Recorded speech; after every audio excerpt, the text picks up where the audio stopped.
even when I was starting out and people would say, oh, how can you do stand-up?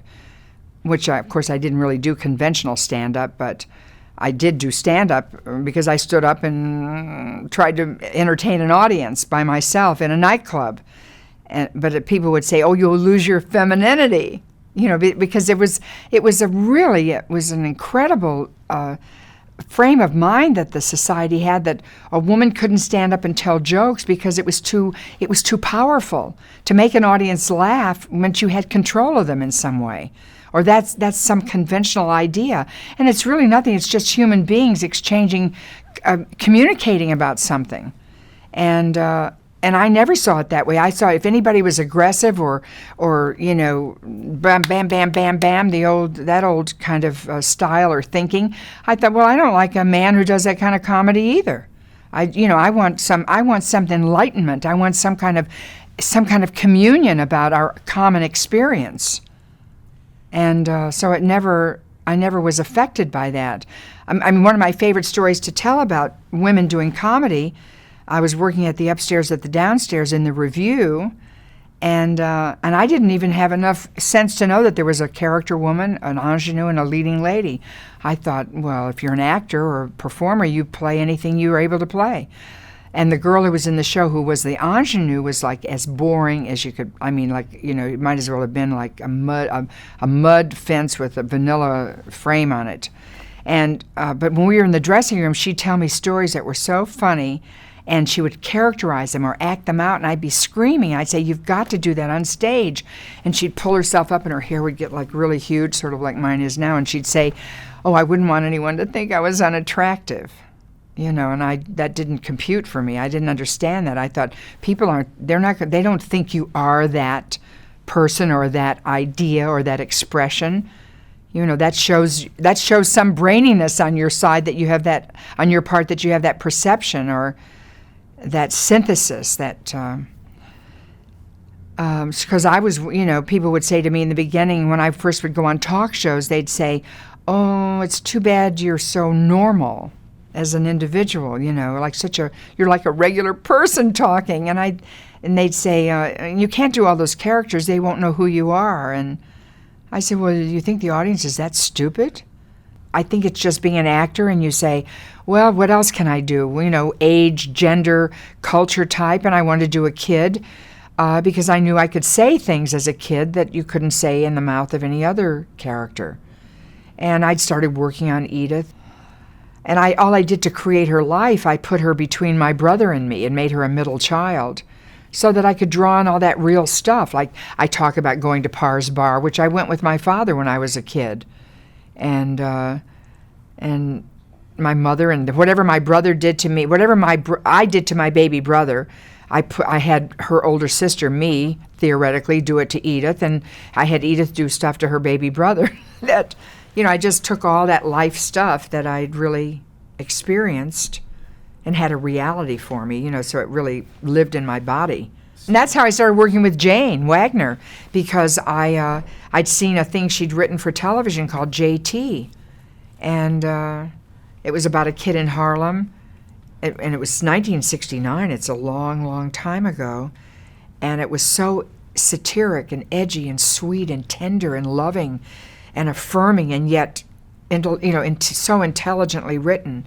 And every phrase, every sentence almost, line was like a perception, sort of essenced, and yet it seemed naturalistic and carried plot and character forward.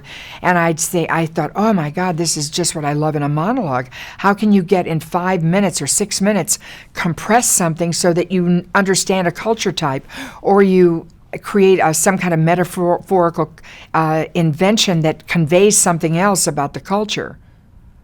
And I called Jane and asked her to work on my Edith Ann album. And I didn't hear from her for weeks, and I had to go in about 5 days. I had to go and record, and I got a bunch of material from her, and it was so much better than anything I'd been doing, and I persuaded her to come to California and work on the album with me and record it. And we began a relationship immediately. I mean, it was just, she's from Tennessee, my family's from Kentucky. I totally understood her sensibility. But she had such a brain, such a beautiful loving, embracing brain that she could write with such informed content and feeling. I went on Laugh-In on the 3rd season, and so everybody was already a big star. The show was the top, maybe #1 show in the nation. And I stepped into it, so it was nothing like stepping into a hit show. And then to step into it, fortunately, with a character like Ernestine that just hit like mad. Overnight she was a hit.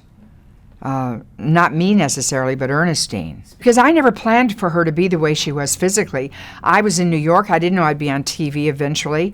And I was just I was going to do a tough New York operator, And I started, but as I threatened people with all this information I had and taped conversations, her body just got tighter and tighter and tighter, and it was just like she was just getting off on this, abusing people this way and wielding this bureaucratic power.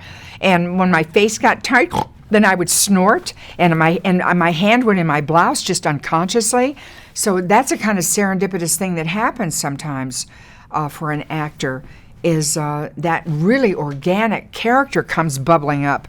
And I swear that has to be why she was so popular. People sense something. They sense that this person all twisted up, with their legs all crossed and tight. It has to be a little something going on. Nothing will get them like sex anyway. Was the making of it as sort of wonderfully chaotic as... Yeah. Just briefly. Yeah. Okay. Laugh-In was, yes, it was pretty chaotic and wonderful. What you would do is we would have racks and racks of clothes, each one of us, see. And one of the tricks we had was we'd run down there early and try to get clothes off of someone else's rack that we liked better, and switch them. So we went through that because we had so many changes.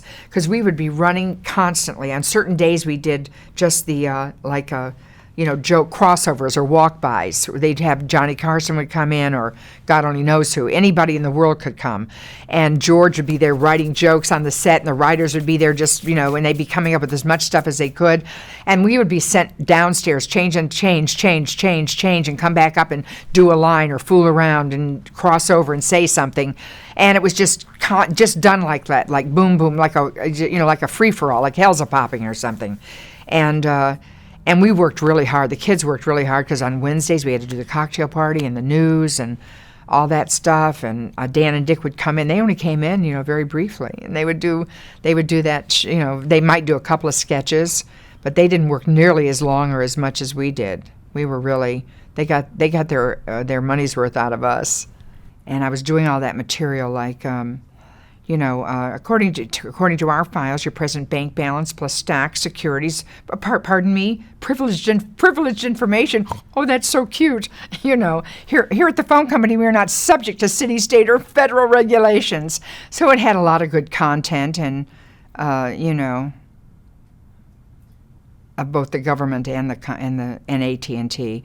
And I didn't go on the air for 7 or 8 weeks, so the phone company heard about the fact that we were doing this character. And my manager at the time, an English woman named Irene Penn, she took me to my dressing room. We were on the set working, and she said, I have something to tell you, and it's it's very important or something. And we sat down, and she said, the phone company has made you an offer to do television commercials with Ernestine.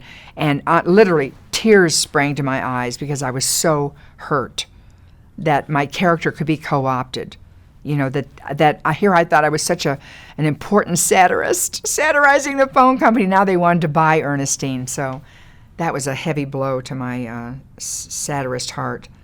And of course, I was fighting. I'm not going to be Ernestine. I'm just not going to let I'm not going to let Ernestine dominate my professional life. And I wouldn't do anything. I wouldn't do Ernestine on a guest shot. I just refused to do it because it was just too big. She was overwhelming, I think if I'd been a male, a boy comic, I think I would have probably made movies. I just don't think it was, I did specials that I think could have been movies. A couple of them particularly. I did one called Lily Sold Out, where I went to Vegas.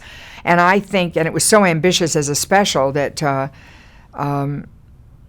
we actually won an Emmy for it. And but I think if I had that frame of mind, I think a lot of stuff that we did would have been made into movies as young comics did. They kept evolving, even like Steve Martin. I mean, he sort of, he rolled into that kind of thing. And I just don't think it's the kind of thing, both me as a female in the culture, I didn't think of it. It didn't dawn on me that I could go that far with an idea or an invention. It is a boys' club, pretty much. I mean, boys don't think girls are funny, and boys draw the line at a different kind of a line in a different kind of place. And if you do draw a line, I mean, the line is sort of like, well, what appeals to you? What do you think is funny? It's not like you're afraid of that kind of thing. It's just like, well, do I really think a fart joke is that funny? I don't necessarily think it is. It's a human a bodily function, and I'd rather have Mrs. Beasley talk about it, because she'd talk about it like a mother and a wife, and have boys if I have sons, and there's a lot of that farting going on around the house, but but she's I'm not going to make it like it's really like it would be how your take on it. I mean, I've been at I was at a party at somebody's house. I don't remember who, this is years and years ago, and they had like a 4-year-old boy, and he would run up and turn his behind to us and fart. And he thought that was just, oh my God, he thought it was great. And I like that little rebellion in that child, but I certainly want to see a grown man running up and running up to our tables. And there's just there's a certain civility in society that there's no reason to transgress it all the time. I mean, listen, even laughing, why do you think we have Fickle Finger of Fate in the Farkle family? Because they want so desperately to say the F word on TV. Now they can on cable, but in those days they couldn't. And that's boys. The boys are saying, even I was on, when I was on Music Scene, or maybe this was on the Smothers, nothing more. If they they do a sketch about at a gas station where they're filling up the car, they have to come in for a big close-up on sticking the hose, what do you call that thing that goes into the gas tank? It's a preoccupation with basal functions and genitalia and the sex act.